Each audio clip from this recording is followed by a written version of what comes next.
আসসালামু আলাইকুম প্রিয় খামারি ভাইরা, কি অবস্থা আপনাদের? কোরবানির ঈদের যদিও বা এখন অনেক কম সময় আছে, এই কারণে আমি আমার এই গরুটাকে কৃমিনাশক করতেছি।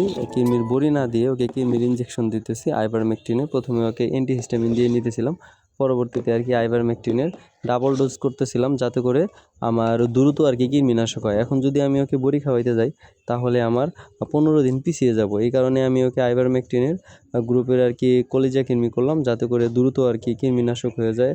আর এটা বিক্রির একটাই উদ্দেশ্য, কারণ এটাকে বেশ কয়েকবার বীজ দিছি, এটা কনসেপ্ট করতেছে না।